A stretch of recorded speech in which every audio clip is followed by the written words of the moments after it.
வந்துட்டு நம்ம பொட்டுக்கலை வச்சு ஒரு ஸ்வீட் ரெசிபி தான் செய்யறோம். எப்படி செய்யணும்னு பார்க்கலாம். ஃபர்ஸ்ட் வந்துட்டு ஒரு கப் வந்து பொட்டுக்கலை போட்டுக்கலாம். அதோட 2 ஏலக்காய் வந்து சேர்த்துக்கலாம். சேர்த்து பவுடர் பண்ணி எடுத்து வந்துருவோம். ஒரு கப் சக்கரை எடுத்து ஒரு கப் தண்ணியில் கம்பி பதம் வரணும் தேவை கிடையாது, கொதிக்க வச்சு எடுத்துக்குவோம். பொட்டுக்கலை வந்து இப்போ நல்லா பவுடர் பண்ணி எடுத்துக்கிட்டாச்சு. இந்த பக்கம் சுகர் வந்து நல்லா கொதிச்சிருச்சு. இப்போ வந்து அடுப்பில் ஒரு பேன் வச்சுக்கலாம். வந்து நெய் ஊற்றிக்கலாம். நெய் சூடான 10 பேர் முந்திரி போட்டுக்குவோம். முந்திரி வந்து இப்போ நல்லா வறுத்து விட்டுக்கலாம். வறுத்து விட்டுட்டு இதிலே இப்போ அந்த மாவை சேர்த்துக்குவோம். அடுப்பு லோ ஃப்ளேமிலே வச்சு நல்லா கிளறி விட்டுக்குவோம், கட்டி சேராமல். இப்போ அந்த சுகர் போட்டு கொதிக்க வச்சு தனியாக ஊற்றிக்கலாம். ஊற்றிட்டு கட்டி சேராமல் நல்லா கிளறி விட்டுக்குவோம். இந்த ஸ்டேஜில் வந்து ஒரு ஸ்கால் ஃபுட் கலர் வந்து சேர்த்துக்கலாம். இடையில கொஞ்சம் கொஞ்சமாக நெய் ஊற்றி மிக்ஸ் பண்ணிக்கலாம். இப்போ நெய் வந்துட்டு உள்ளே அதோட மிக்ஸ் ஆகணும். இந்த மாதிரி பேனில் ஒட்டாமல் வந்துச்சு அப்படின்னா அல்வா ரெடி.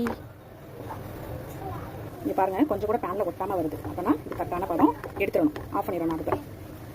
அவ்வளோதான், சூப்பரான பொட்டுக்கலை அல்வா ரெடி. நீங்களும் ட்ரை பண்ணி பாருங்கள். எங்கள் சேனலை சப்ஸ்கிரைப் பண்ணிக்கோங்க. Okay, thank you.